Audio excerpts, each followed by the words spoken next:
नमस्कार साथियों, मैं सिकवाल सर आपके सामने उदयपुर के सिरजी स्टडी सेंटर पर भव्य अभिनंदन करता हूं। साथियों, आपका स्वागत कर रहा हूं। जितने भी शिक्षक भर्ती की जो तैयारी करने वाले जो भी मेरे विद्यार्थी है, चाहे वो फर्स्ट ग्रेड की तैयारी कर रहा हो या सेकंड ग्रेड की या थर्ड ग्रेड की, बिल्कुल मैं मनोविज्ञान की प्रश्नोत्तरी को निरंतर चलायमान रखा हूं। तो आज कुछ ऐसे प्रश्नों के साथ हम चर्चा कर रहे हैं मनोविज्ञान की प्रश्नोत्तरी भाग 9 में। तो किन किन प्रश्नों को लेकर आया हूं जो कि आपकी शिक्षक भर्ती को मद्देनजर रखते हुए काफी कारगर हो सकते हैं। तो जुड़िएगा मेरे साथ। मनोविज्ञान की प्रश्नोत्तरी 9 में सबसे पहला क्वेश्चन आपकी मोबाइल की स्क्रीन पे देखिएगा। क्या कहता है पहला क्वेश्चन? देखिए, समझिए, उत्तर तक पहुंचिए। यदि किसी बच्चे ने गणित सीखने संबंधी कठिनाई है या वो योग्यता नहीं रख रहा है तो इसका संबंध है। वापिस सुनिएगा, यदि किसी बच्चे ने गणित सीखने संबंधी कुछ असमताएं हैं, उसकी योग्यताएं नहीं है, तो गणित संबंधी बात हो रही है साथियों, तो इसका संबंध है। क्या इसका संबंध डिस्ग्राफिया से है? क्या इसका संबंध डिस्कैल्कुलिया से है? क्या इसका संबंध फोबिया से है? या इसका संबंध मिथोमेनिया से है? बिल्कुल साथियों, यह मानसिक रोगों की शब्दावली से आया हुआ सवाल है। सबसे पहले अपन बात करते हैं गणित सीखने संबंध में वो बालक योग्यता नहीं रखता है, तो इसका संबंध किससे होगा? हम शुरुआत करते हैं नीचे से। यदि आप उत्तर डी देते हो तो यह आंसर आपका गलत होगा, डी, क्योंकि मिथोमेनिया का अर्थ होता है झूठ बोलना। मिथोमेनिया का संबंध किससे है? झूठ बोलने की प्रवृत्ति से। झूठ बोलने की प्रवृत्ति जो है वो क्या कहलाती है? मिथोमेनिया कहलाती है साथियों। यदि आप उत्तर फोबिया देते हो तो यह आंसर भी आपका गलत हो जाएगा, क्योंकि फोबिया जो होता है एक अनचाहा डर होता है। तो फोबिया का संबंध किससे है? फोबिया का जो संबंध है वो है अनचाहा डर। कई बार झूले में बैठने से डरता है, कई लोग ऐसे हैं अंधेरे कमरे में जाने से डरते हैं, कहीं ऐसे हैं साथियों जो पानी से डरते हैं, ऊंचाइयों से डरते हैं। जो अनचाहा डर होता है उसे फोबिया कहते हैं। ये एक तरह से देखा जाए एक ऐसा मानसिक रोग है जो व्यक्ति अनचाहा अपने आप को घेरे में ले लेता है। बात यदि मैं करता हूं डिस्कूलिया, तो यह आंसर आपका क्या होगा? बिल्कुल सही होगा, क्योंकि गणित संबंधी त्रुटि को डिस्कूलिया कहते हैं। गणित संबंधी यदि कोई गलती करता है, गणित संबंधी त्रुटि का संबंध किससे? डिस्कूलिया से। तो यहां पर क्या पूछा जा रहा है? गणित सीखने में वो सक्षम नहीं है, तो इसका मतलब उसमें कौन सा है? डिस्कूलिया है। बी आंसर साथियों आपका क्या माना जा रहा है? करेक्ट माना जा रहा है। अब आप सोच रहे हैं आखिर ए ऑप्शन क्यों सही नहीं हुआ? तो पहला ऑप्शन सही नहीं होने का कारण है डिस्ग्राफिया जो होता है वो लेखन संबंधी त्रुटि होता है। क्या होता है? लेखन संबंधी त्रुटि। तो लिखने में जब त्रुटि होती है उसे डिस्ग्राफिया कहते हैं। लेखन संबंधी त्रुटि को डिस्ग्राफिया कहा गया। जैसे एग्जाम्पल की यदि मैं बात करूं तो एक बच्चा सी को डी लिखता है, तो यह लेखन संबंधी त्रुटि का है। इस वजह से ए विकल्प क्या हो गया? गलत हो गया, और बी विकल्प क्या हो गया? सही हो गया। तो अगले क्वेश्चन पर चलिएगा, एक नए क्वेश्चन पर जो कि एग्जाम की दृष्टि से काफी कारगर होगा। चलिए हम पेन भी चेंज कर लेते हैं थोड़ा सा। एक शब्द आया मारिया मोंटेसरी। क्या आया साथियों? मारिया मोंटेसरी शब्द आया है। मारिया मोंटेसरी ने अधिगम परिवेश में सर्वाधिक बल दिया है, यानी कि मोंटेसरी जो है इसने किस अधिगम पर सर्वाधिक बल दिया है? सीखने में किस पर बात कर रहा है? क्या वो संवेगों पर बात कर रहा है, या विद्यालय को घर का विकल्प बनाने के लिए कहता है, या खेलने की प्रक्रिया पर बात करता है, या ज्ञानेंद्रियों पर बात करता है?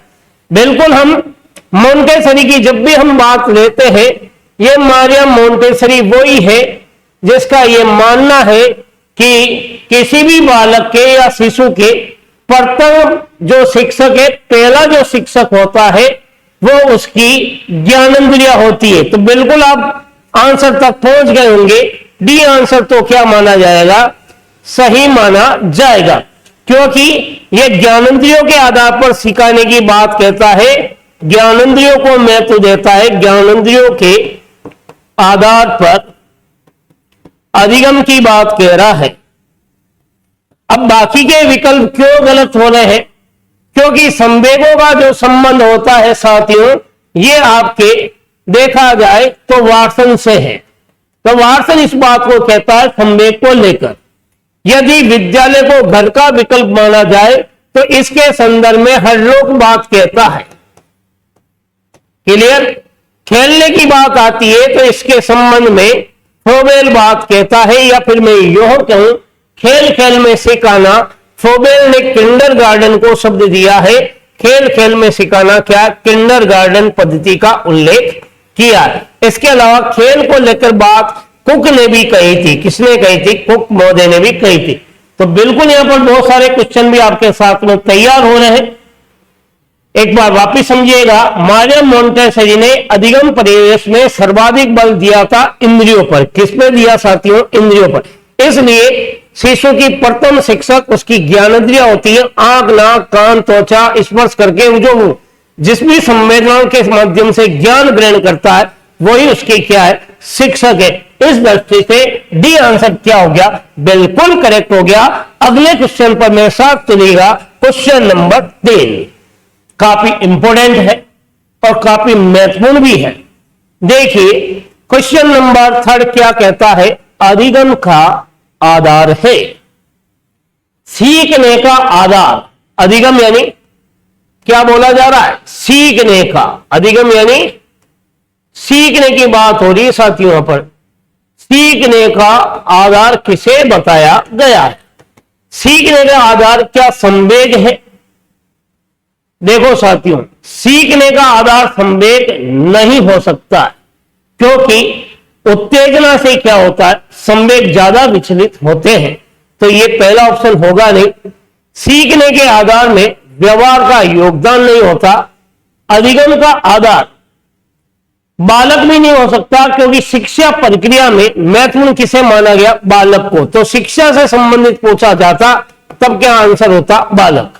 तो अधिगम का आधार क्या है, बिल्कुल आपके सामने डी ऑप्शन क्या हो रहा है, करेक्ट हो रहा है। क्यों हो रहा है, एक व्यक्ति हुआ है सोरेनसन। ये परिभाषाओं से तोड़कर सवाल पूछा गया है। सोरेनसन ने एक कथन कहा था कि अधिगम का आधार स्तंभ अभिप्रेरणा होती है। सोरेनसन क्या कहता है, अधिगम का आधार स्तंभ क्या होती है, अभिप्रेरणा होती है। तो यहां से परिभाषा को तोड़कर सवाल पूछा गया कि सीखने का आधार क्या है, तो बिल्कुल आंसर क्या हो गया, डी बिल्कुल सही हो गया। बाकी के विकल्प क्या हो गए, गलत हो गए। चलते हैं अगले क्वेश्चन पर, क्वेश्चन नंबर 4।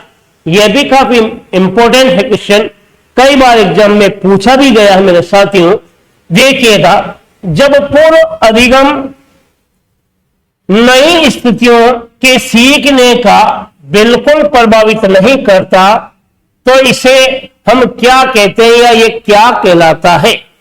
मान लेते हैं कि पहले आपने कोई चीज सीखी और नई सीखने में कोई भी प्रभावित नहीं हो रहा, नए काम को सीखने में पूर्ण अनुभव का कोई योगदान नहीं हो रहा, तो यह स्थिति क्या कहलाती है।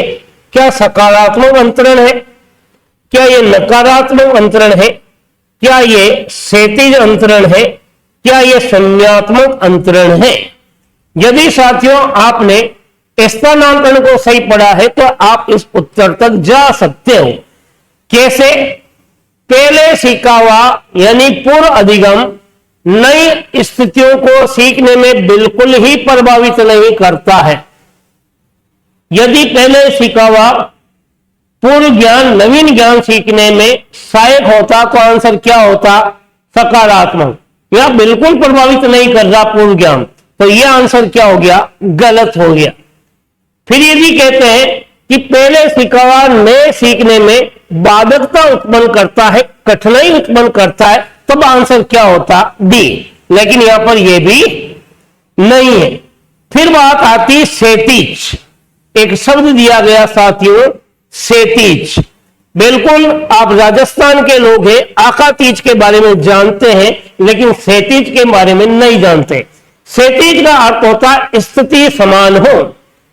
पहली स्थिति में सीखा हुआ ज्ञान लगभग उसी प्रकार की स्थिति में सीखने में सहायक है, तो सेतीज अंतरण कहलाता है। जैसे मान लेते हैं कोई बालक क्या लिख रहा है, कोई एक बालक क्या शब्द लिख रहा है, कि मान लेते हैं कि बालक कलम शब्द लिखता है, और कलम लिखते लिखते बालक यदि कलश शब्द लिखता है, तो यह क्या कहलाता है, सेतीज अंतरण ही कहलाता है, यानी कि स्थिति समान है। तो बिल्कुल आप समझ गए होंगे, आपका उत्तर जो होगा वो कौन सा होगा, डी विकल्प सही होगा, क्योंकि डी विकल्प क्या कहलाता है, शून्यात्मक अंतरण कहलाता है। क्यों सही होगा, क्योंकि पहली परिस्थिति में सीखा हुआ ज्ञान नई परिस्थिति में न तो आपकी सहायता कर रहा है, न आपके लिए कठिनाई उत्पन्न कर रहा है। तो जहां सहायता और कठिनाई दोनों उत्पन्न नहीं करता, वो अंतरण तटस्थ अंतरण कहलाता है, जिसको आप शून्यात्मक अंतरण भी कहते हैं। तो इसका एक नाम क्या है, तटस्थ अंतरण भी है साथियों। तो विकल्प क्यों सही हुआ, ये सारे कारण मैंने आपको दे दिए। तो डी आंसर साथियों क्या हो गया, सही हो गया। तो ये एग्जाम की दृष्टि से काफी महत्वपूर्ण क्वेश्चन है और पूछा भी जा सकता है। चलिए अगले क्वेश्चन की ओर। अधिगम का सर्वोत्तम राजमार्ग है, सीखने का सर्वोत्तम राजमार्ग किसे बताया है। पहला विकल्प, क्या विधि को बताया है, क्या शिक्षक होगा, क्या प्रेरणा होगी, या फिर समायोजन या छात्र होगा। सीखने का सबसे उत्तम राजमार्ग कौन सा होगा। देखिएगा, सीखने का सर्वोत्तम राजमार्ग ये आपके अभिप्रेरणा से आया हुआ सवाल है, और अभिप्रेरणा में भी साथियों परिभाषाओं को तोड़कर पूछा हुआ सवाल है। सीखने का सर्वोत्तम जो राजमार्ग है वो कानून नहीं होता है।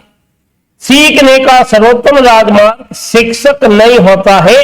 सीखने का सर्वोत्तम राजमार्ग समायोजन या छात्र भी नहीं होता है। तो बिल्कुल आपको पता हो गया सीखने का सर्वोत्तम राजमार्ग क्या है, अभिप्रेरणा।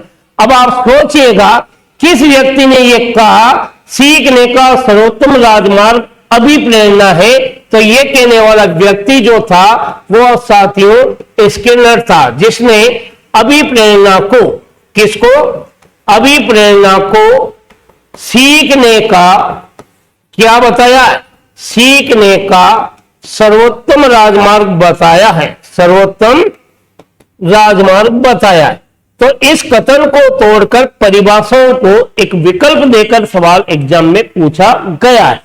तो इस तरह के क्वेश्चन भी एग्जाम की दृष्टि से काफी उपयोगी होते हैं। तो बिल्कुल आप समझ गए होंगे, सी ऑप्शन आपका क्या हो गया साथियों, बिल्कुल करेक्ट हो गया। तो अधिगम का सर्वोत्तम राजमार्ग जब भी पूछा जाए आंसर क्या होगा, अभिप्रेरणा होगा, या परिभाषा भी पूछी जा सकती है, कौन से दी स्किनर महोदय के द्वारा यह कथन कहा गया।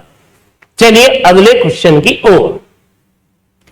क्वेश्चन नंबर 6, एक शिक्षक के रूप में आप किस नियम को नहीं अपनाओगे। एक टीचर के रूप में आप ऐसा क्या करोगे कि वो नियम आप नहीं अपनाओगे। पहला विकल्प अभ्यास का नियम, दूसरा विकल्प आंशिक क्रिया का नियम, तीसरा विकल्प तत्परता का नियम, और चौथा विकल्प प्रलोभन का नियम। आप टीचर हो और टीचर होने के नाते आप कौन सा नियम नहीं अपनाओगे। यहां शब्द क्या पूछा, यहां पूछा जा रहा है आप किस नियम को नहीं अपनाओगे। बिल्कुल क्या पूछा जा रहा है? नहीं अपनाने की बात। टीचर सदैव बच्चों को क्या कहता है? अभ्यास कीजिए। और ये अभ्यास का नियम थॉर्नडाइक का है साथियों। किसका है? ये थॉर्नडाइक महोदय का है, जो कि अभ्यास का नियम प्रमुख नियमों में आता है। अधिगम के थॉर्नडाइक का प्रमुख नियम में आता है। आंशिक क्रिया का नियम भी, ये भी थॉर्नडाइक का है। ये भी किसका है? थॉर्नडाइक का है। विषय वस्तु को छोटे छोटे भागों में वर्गीकृत करके सिखाना आंशिक क्रिया का नियम है। और तत्परता का नियम भी किसका है? थॉर्नडाइक का है। इसी तत्परता के नियम में भाटिया का यह कहना था, यदि किसी कार्य के लिए तैयार होना, युद्ध को आधा जीत लेना है। तो देखिएगा, 3 नियम सीखने पर है और टीचर होने की वजह से आप बच्चों को अभ्यास करवाओगे, तो यह विकल्प सही है।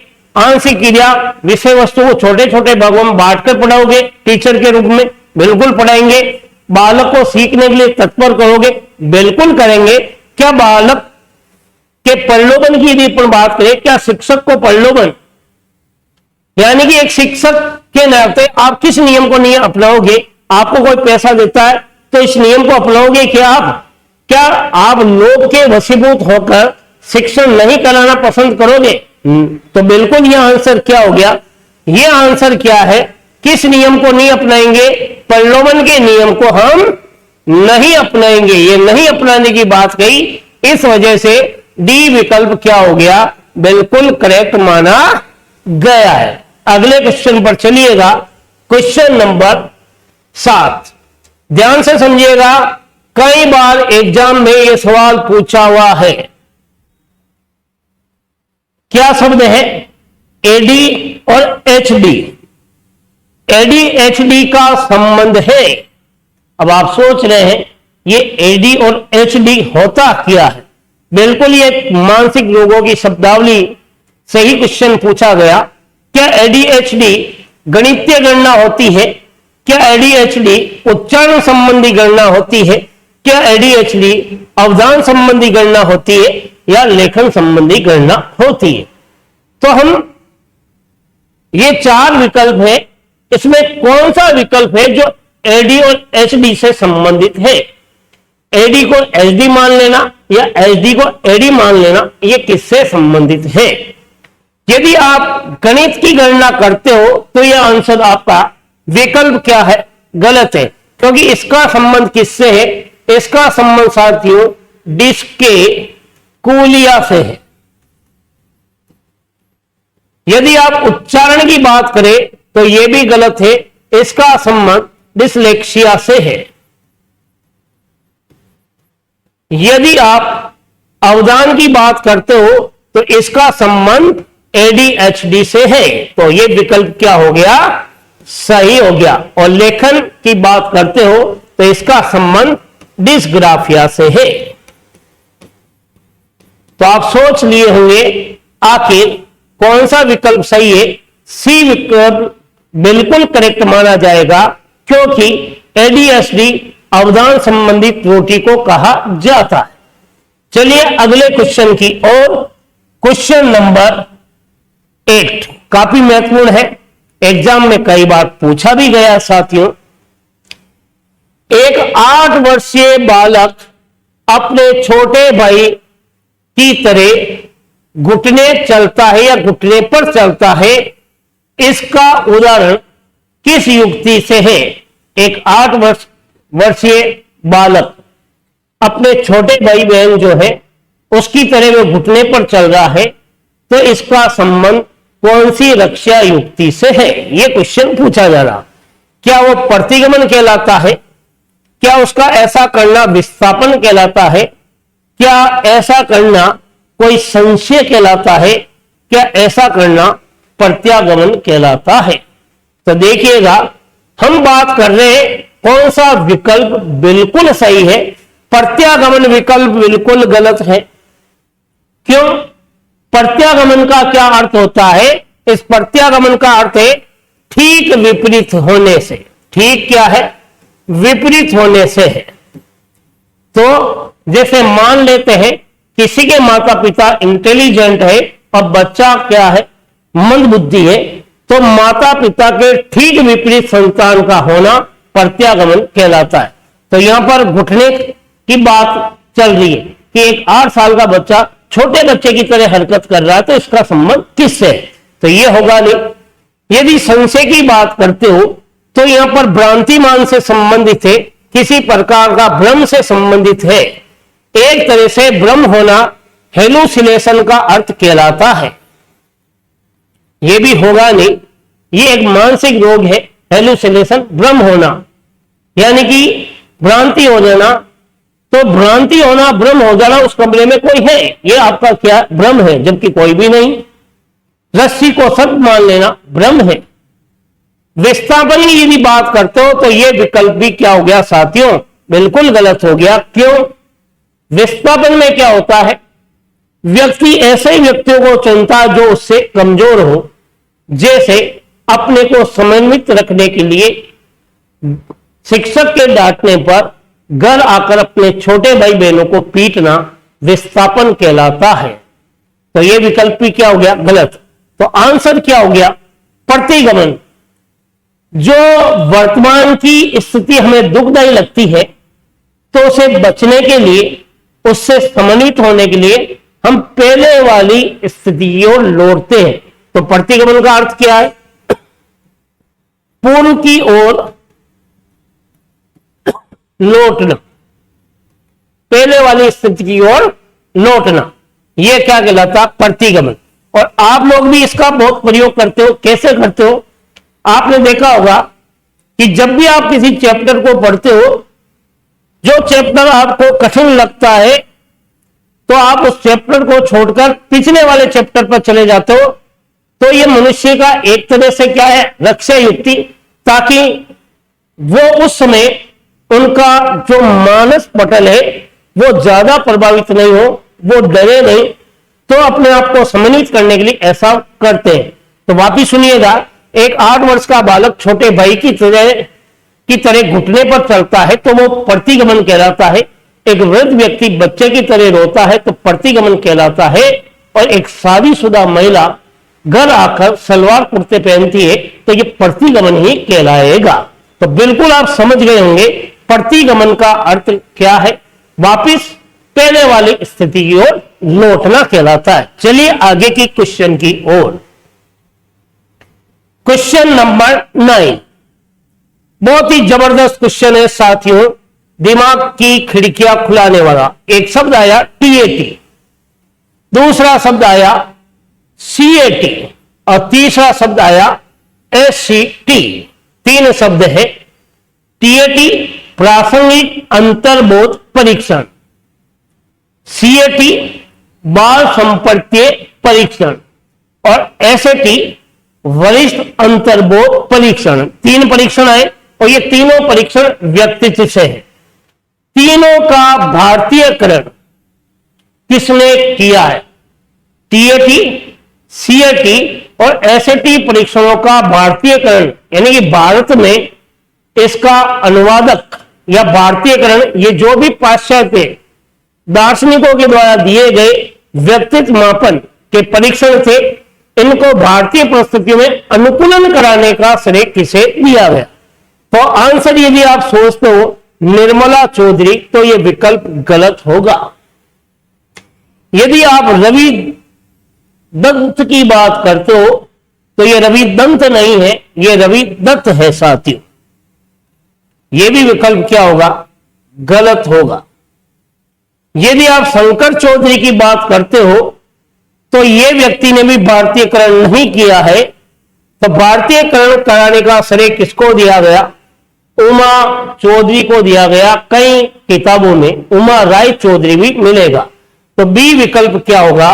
बिल्कुल सही होगा। तो बिल्कुल आप समझ गए होंगे, टीएटी परीक्षण हो गया, सीएटी परीक्षण हो गया और एसएटी परीक्षण हो गया।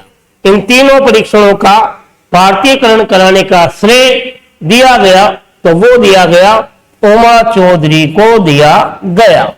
बिल्कुल टीएटी परीक्षण जो दिया था मॉर्गन बुर्रे ने, सीएटी परीक्षण जो दिया था लियोपोल्ड बेलोक ने, और एसएटी परीक्षण भी किसने दिया था? लियोपोल्ड बेलोव के द्वारा दिया गया। तो बिल्कुल आप समझ गए होंगे आखिर बी विकल्प क्यों सही हुआ। चलते हैं अगले क्वेश्चन की ओर। अगले क्वेश्चन से पहले आपको एक फोटो दिखाई दे रहा, इस फोटो में आपको लग रहा है कि सिकवाल जी आपने अपना ही फोटो डाल दिया। बिल्कुल साथियों, ये इसलिए आपसे एक चर्चा का विषय है क्योंकि उदयपुर का जो सिरजी स्टडी सेंटर है, जहां पर ऑफलाइन कक्षाएं निरंतर चलायमान हो गई है, तो उसका समय है बिल्कुल 9 बजे से 2 बजे। 2 बैच चलता है, एक सुबह मॉर्निंग में और एक चलता है शाम को 4 बजे। तो बिल्कुल यदि कोई इस विकल्प के माध्यम से यह सूचित होना चाहता है कि वो ऑफलाइन कक्षाएं मेरे से पढ़ना चाहता है, तो सिरजी स्टडी सेंटर पर आ सकता है। तो चलते हैं अगले क्वेश्चन की ओर। क्वेश्चन नंबर 10 क्या कहता है? क्वेश्चन नंबर 10, नकारात्मक शिक्षा का संपर्त्य। बहुत ही जबरदस्त क्वेश्चन है, पहली बार आप सुनोगे। एक शब्द दिया गया, नकारात्मक शिक्षा के संपर्त्य यानी कॉन्सेप्ट को किसने दिया? क्या वो व्यक्ति रूसो है, या वो व्यक्ति मॉन्टेसरी है, क्या वो व्यक्ति क्रो एंड क्रो है, क्या वो व्यक्ति महात्मा गांधी है जिसने नकारात्मक शिक्षा के संपर्त्य इसकी अवधारणा को दिया? चलते हैं नीचे से ऊपर की ओर। यदि गांधी की बात करते हो तो इसने नहीं दिया। इस व्यक्ति ने तो बुनियादी शिक्षा के बारे में अथवा हस्तकौशल की शिक्षा के बारे में उल्लेख किया था साथियों। तो यह विकल्प क्या हो गया? गलत हो गया। यदि आप सोचते हो करो वे करो, तो यह व्यक्ति भी नहीं। इसने तो 20वीं शताब्दी को, कौन सी शताब्दी को? 20वीं शताब्दी को बालकों की शताब्दी, या फिर मैं यूं कहूं शिशु की शताब्दी कहा है। तो यह विकल्प भी नहीं होगा। यदि आप मॉन्टेसरी की बात करते हो तो यह व्यक्ति संवेदना के आधार पर या फिर ज्ञानेंद्रियों के आधार पर अधिगम की बात करता है। तो यह विकल्प भी नहीं होगा।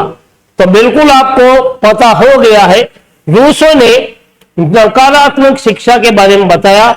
यह रूसो वही है जिसे तानाशाह का जनक भी कहते हैं।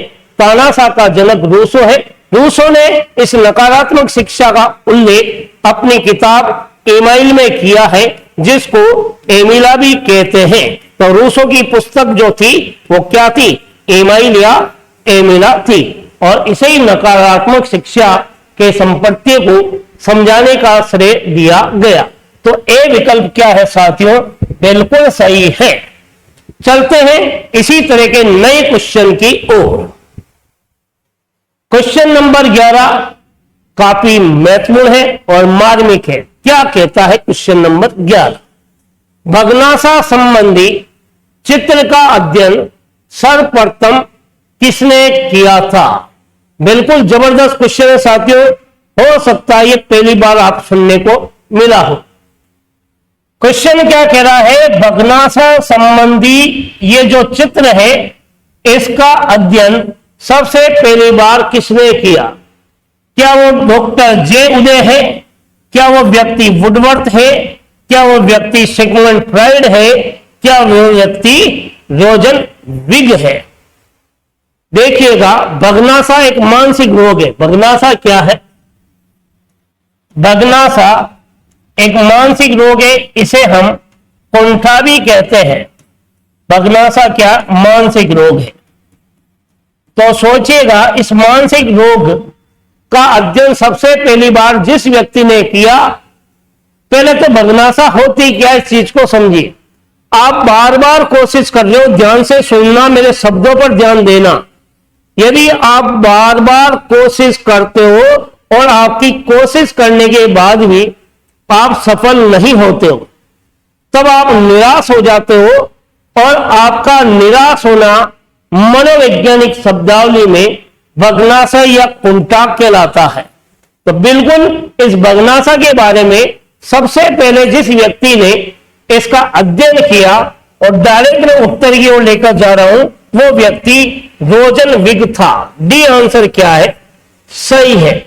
तो ये क्यों गलत हुए? क्योंकि वुडवर्थ ने तो पर्सनालिटी के बारे में बात कही थी साथियों, इसलिए यह विकल्प गलत है। फ्राइड ने मनोविश्लेषण के बारे में बात कही थी, इसलिए यह विकल्प गलत है। और डॉक्टर जे उदय जो था, जिसने, यदि देखा जाए, यहां पूछा जा रहा भग्नाशा संबंधी चित्र का अध्ययन सर्वप्रथम, तो यह जो डॉक्टर जे उदय है यह इसलिए गलत है साथियों, इसने भारत में भग्नाशा के बारे में कार्य किया था। कहां पर? भारत में। तो इस वजह से यह विकल्प क्या है? गलत है। यदि क्वेश्चन पूछा जाता भारत में भग्नाशा को लेकर सर्वप्रथम चर्चा करने का श्रेय किसे दिया गया, तो उत्तर आपका क्या होता? डॉक्टर जे उदय होता। बिल्कुल साथियों, ये एनसीईआरटी किताबों पर आधारित उन्हीं में से एक सवाल आपके सामने विकल्प के रूप में आया है, क्योंकि मानक पुस्तकों से ही क्वेश्चन एग्जाम में पूछे जाते। तो चलते हैं एक नए क्वेश्चन की ओर। क्वेश्चन नंबर 12 बहुत ही जबरदस्त है। अंतर्दृष्टि, कभी पूर्व दृष्टि और कभी पश्चिम दृष्टि। बिल्कुल आपके सामने तीन दृष्टियां आ गई, ब्रह्मा विष्णु महेश की। कैसे? आप सोचते हो अंतर्दृष्टि, आप खुद के अंदर आप क्या हो इसके बारे में कई बार सोचते हो। कई बार पूर्व दृष्टि, पहले आपने क्या किया उसके बारे में, और कई बार भविष्य के बारे में भी आप दिमाग लगाते हैं। तो इन तीनों का संबंध है। क्या वो व्यक्ति एबिगास है, क्या वो व्यक्ति बोरिक है, क्या वो व्यक्ति स्काउट है, या वो व्यक्ति वुडवर्थ है। यदि हम बात करते हैं ये कथन वुडवर्थ का है तो ये गलत है, क्योंकि वुडवर्थ ने बुद्धि को लेकर कथन कहा था कि कार्य करना, बुद्धि एक तरह से क्या है? कार्य करने की शक्ति है, कार्य की शक्ति का उल्लेख किया है। यदि स्काउट कहते हो तो यह भी गलत है, क्योंकि इसमें अवधान की बात कही, ध्यानपूर्वक बात कही। यहां तीन दृष्टियों के बारे में पूछा जा रहा है। यदि आप बोरिक कहते हो तो यह गलत है साथियों, इसने किसी के बारे में चर्चा ही नहीं की थी। और एबिगास बिल्कुल विकल्प क्या माना गया? सही माना गया। यह वह व्यक्ति है जिसने तीनों दृष्टियों का उल्लेख किया है, और यह वही शख्सियत है जिसने यह कहा था कि मनोविज्ञान का अतीत बहुत लंबा है और इतिहास बहुत छोटा है। तो ए विकल्प क्या है? सही है। तो चलिए अगले क्वेश्चन की ओर। जबरदस्त क्वेश्चन, शिक्षक भर्ती को लेकर जबरदस्त क्वेश्चन आपके सामने चल रहे हैं। आत्म प्रत्यय की चर्चा सर्वप्रथम किसने कही? बिल्कुल फैक्ट क्वेश्चन है साथियों। आत्म संप्रत्यय, सेल्फ कॉन्सेप्ट। आत्म संप्रत्यय मतलब सेल्फ कॉन्सेप्ट आ रहा है, सेल्फ कॉन्सेप्ट। इसके बारे में चर्चा क्या जलोटा ने नहीं की? क्या नहीं की इसने? क्योंकि यह मानसिक परीक्षण को लेकर बात करता है। तो यह पहला ही विकल्प क्या हो गया? गलत। रोज की यदि बात करते हैं, रास, तो इसने बाल्यावस्था को लेकर बात कही थी, और बाल्यावस्था को मिथ्या परिपक्वता का काल का, मिथ्या परिपक्वता का काल। तो बिल्कुल यह विकल्प भी क्या हो गया? गलत हो गया। ऑलपोर्ट जो है व्यक्तित्व को लेकर बात करता है, व्यक्तित्व को लेकर। इसके अलावा ऑलपोर्ट ने आत्म संप्रत्यय के लिए प्रोपियम शब्द भी दिया था, प्रोपियम शब्द दिया था। यानी कि ऑलपोर्ट ने आत्म संप्रत्यय के लिए कौन सा शब्द दिया? आत्म संप्रत्यय के लिए प्रोपियम शब्द दिया था। लेकिन यहां क्या पूछा जा रहा है कि आत्म संप्रत्यय की सबसे पहली बार किसने चर्चा की? तो विकल्प आपके सामने आ रहा है, रेन डेस कोर्स। ये पहला व्यक्ति था जिसने सबसे पहली बार सेल्फ कॉन्सेप्ट को लेकर लोगों के बीच गया और इसकी चर्चा की, इस पर बातचीत की साथियों। तो डी विकल्प क्यों सही है? कारण सहित मैंने आपके सामने ये चीजें रखी है। चलिए अगले क्वेश्चन की ओर। क्वेश्चन नंबर 14 बहुत ही जबरदस्त है। वित्तीय रोग, बिल्कुल हमने पहले, इससे पहले जो क्वेश्चन हुए उसमें इस पर चर्चा की थी। वित्तीय रोग का संबंध किससे है साथियों? वित्तीय रोग को यदि देखा जाए, यह है क्या वित्तीय रोग? कैसा रोग वित्तीय कहलाता है? देखिएगा, यदि आप अलमाहज कहते हो तो यह नहीं होगा, क्योंकि इसका संबंध क्या है? क्षणिकता से है। इसका संबंध किससे? क्षणिकता से। यदि आप मिथोमेनिया कहते हो तो यह भी आंसर नहीं होगा, इसका संबंध झूठ से है। झूठ से, झूठ बोलना। यदि आप प्रोजेरिया कहते हो तो साथियों समय से पहले, समय क्या लिखा हूं? समय की बात बता रहा हूं। समय से पहले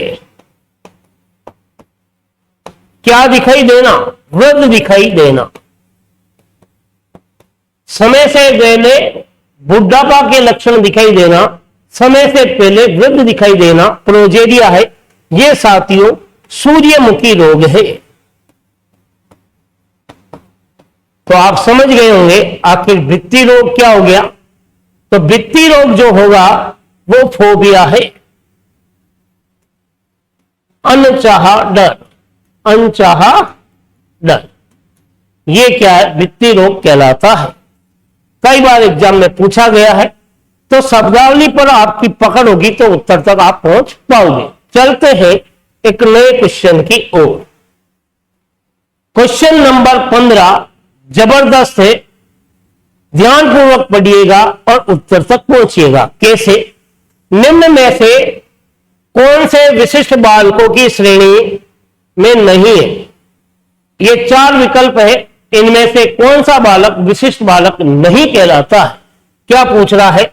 विशिष्ट बालकों की श्रेणी नहीं है, इस पर ध्यान दीजिएगा।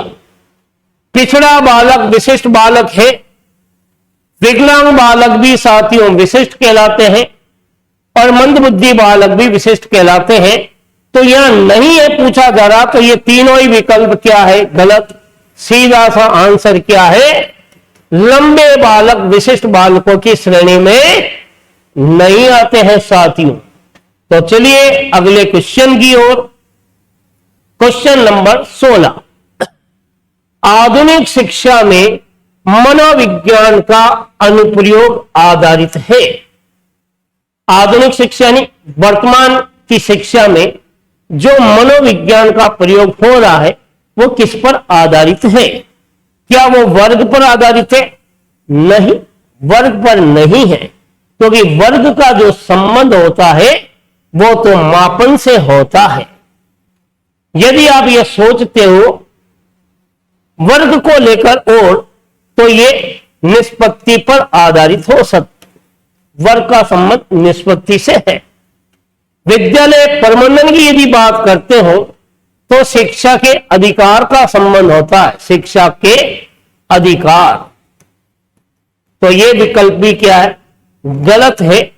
यदि धर्म की बारे में बात करते हो तो बाकायदा इसमें समावेशी शिक्षा को लेकर बात हो सकती है कि किसी भी व्यक्ति को शिक्षा प्राप्त करने से वंचित नहीं कर सकते हो धर्म के आधार पर, लिंग के आधार पर, जाति के आधार पर, समुदाय के आधार पर। तो ये कौन सी होगी? समावेशी। तो ये भी विकल्प क्या हो गया? गलत। तो आधुनिक शिक्षा में मनोविज्ञान का प्रयोग किसमें हो रहा है? व्यक्तिक विभिन्नता में हो रहा है, और ये व्यक्तिक विभिन्नता शब्द गाल्टन ने दिया था। तो ए ऑप्शन बिल्कुल सही है। क्यों सही है? हर शब्दों पर मैंने आपसे चर्चा की है साथियों। चलते हैं अगले क्वेश्चन की ओर। क्वेश्चन नंबर 17, निम्न में से कौन सा तत्व अभिप्रेरणा से संबंधित नहीं है?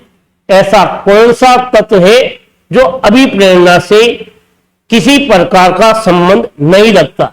क्या वो तत्व आवश्यकता है, चालक है, उद्दीपक है, या मूल प्रवृत्ति है? बिल्कुल साथियों, ये 4 तत्वों का उल्लेख है। यह अभिप्रेरणा के चक्रीय रूप से क्वेश्चन पूछा गया है। तो देखिएगा, अभिप्रेरणा से संबंधित तत्व नहीं है। क्या पूछा जा रहा है? कौन सा तत्व नहीं है? आवश्यकता अभिप्रेरणा का तत्व है। चालक, जिसको परिणोद भी कहते हैं, यह भी अभिप्रेरणा का तत्व है। उद्दीपक, जिसको स्टिमुलस कहते हैं, यह भी अभिप्रेरणा का तत्व है।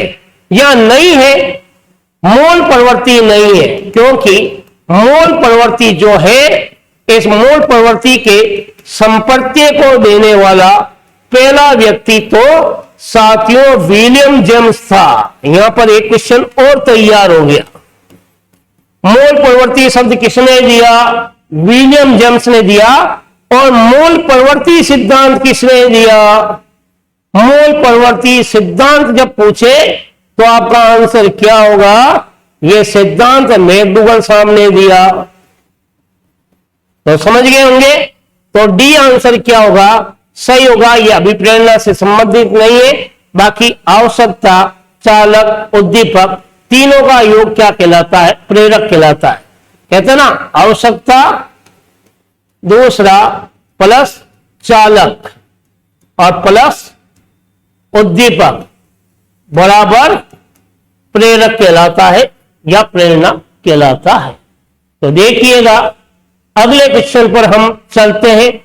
आपको संभवतया प्रश्नोत्तरी में वास्तव में मानक क्वेश्चन को लेकर मैं आपके सामने उपस्थित हूं। इसी को मद्देनजर रखते हुए अगले क्वेश्चन पर चलते हैं। क्वेश्चन नंबर 18, ध्यान से पढ़ना। मैंने एक बच्चे को एक अवधारणा समझाने का प्रयास किया। बड़ा है प्रश्न, बड़ा लग रहा है, लेकिन उत्तर बहुत आसान है। मैंने एक बच्चे को एक अवधारणा समझाने का क्या किया? प्रयास किया, लेकिन मैं इसे नहीं समझ पाया। परंतु कुछ वर्षों के बाद जब उसी बच्चे को इस अवधारणा को समझाने का प्रयास किया तो बच्चा तुरंत समझ गया। ऐसा होने का कारण है 4 विकल्प। क्या वो संयोग है, अधिक प्रयास है, या वो परिपक्वता है, या अभ्यास है? वापिस सुनना। मैंने किसी बच्चे को एक अवधारणा यानी कॉन्सेप्ट समझाने का प्रयास किया, लेकिन उसको कॉन्सेप्ट समझ में नहीं आया। काफी समय बीत गया। संभवतः मैंने 5-6 महीने बाद फिर उसी बच्चे को उसी कॉन्सेप्ट को समझाने का प्रयास किया। हो सकता 5 महीने 6 महीने बाद या साल भर बाद, लेकिन इस बार उस बच्चे के अवधारणा समझ में आ गई। तो इसका क्या लॉजिक है? इसका संबंध किससे है? ऐसा क्यों हुआ? तो यह संयोग की बात नहीं है कि पहले समझ में नहीं आया, अब एक संयोग हो गया कि उसके समझ में आ गया। तो यह पहला विकल्प हो ही नहीं सकता, क्योंकि मनोविज्ञान तर्क की बात करता है, संयोग की बात नहीं करता है। यदि आप सोचते हो पहले प्रयास मैंने कम किए, नहीं, पहले भी प्रयास अच्छे थे। यदि आप सोचते हो कि इस बार सहित मैंने अभ्यास करवाया, तो यह गलत है, क्योंकि अब बच्चा कुछ वर्षों के बाद उसमें परिपक्वता आ गई, उसका विकास हुआ, जिसकी वजह से अब कॉन्सेप्ट अवधारणा उसके समझ में आ गई। कैसे?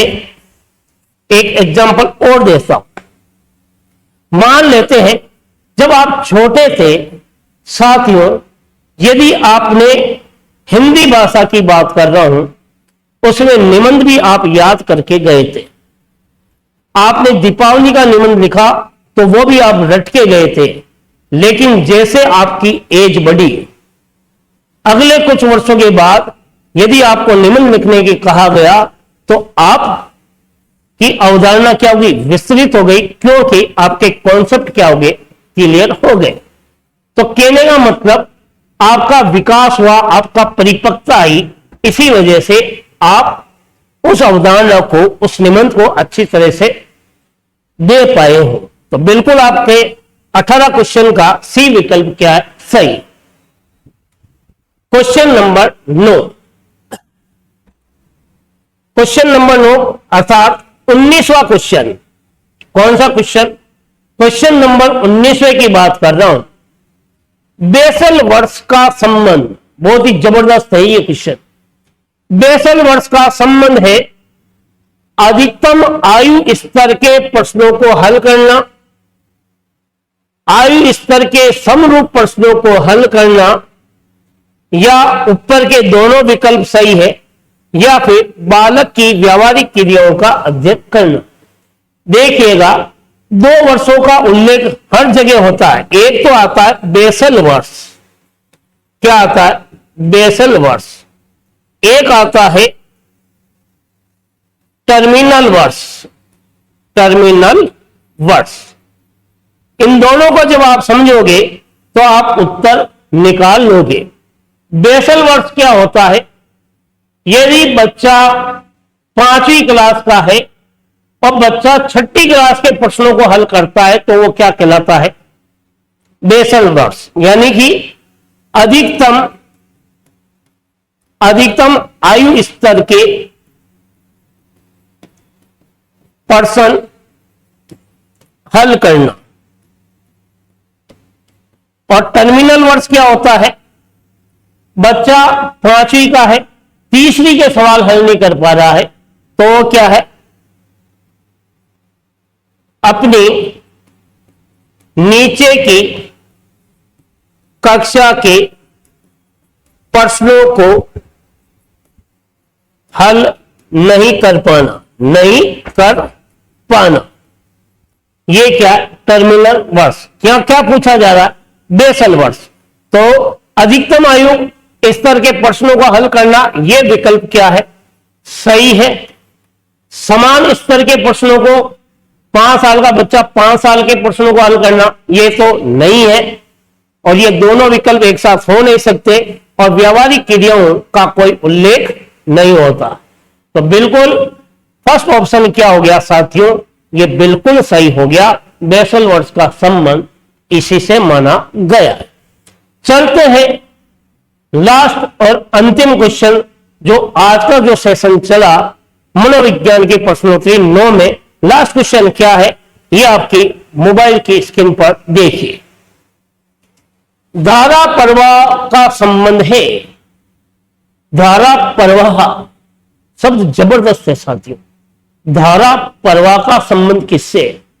क्या बीने से है, ब्लूम से है, स्टनबर्ग से या केटल से? एक एक विकल्प पर आप चर्चा कीजिए, उत्तर तक पहुंचेंगे। बीने का संबंध मानसिक परीक्षण से है।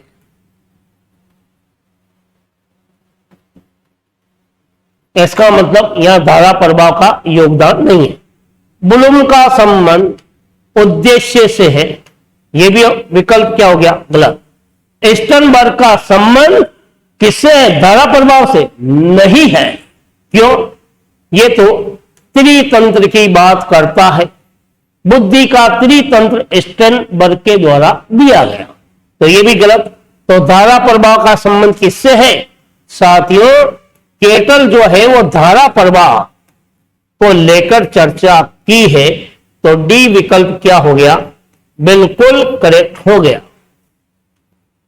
तो आज मनोविज्ञान की जिन महत्वपूर्ण प्रश्नोत्तरी को लेकर मैंने साथियों चर्चा की है, वो वास्तव में ऐसे मानक क्वेश्चन है जो कि शिक्षक भर्ती की तैयारी करने वाले जो मेरे विद्यार्थी हैं उनके लिए उपयोगी है। बिल्कुल अगले वीडियो में फिर मुलाकात करेंगे।